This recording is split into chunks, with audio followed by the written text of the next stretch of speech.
Kasi kung ano yung meron sila, hindi yun ang kanilang ine-enjoy. At kung ano yung wala, yun ang inaasam.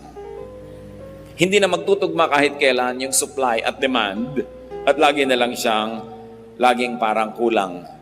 Parang sabi ni Percy Bysshe Shelley, isang Ingles na makata, we look before and after. We don't look at the now. We look before and after and pine for what is not. Ang hinahanap ay yung wala.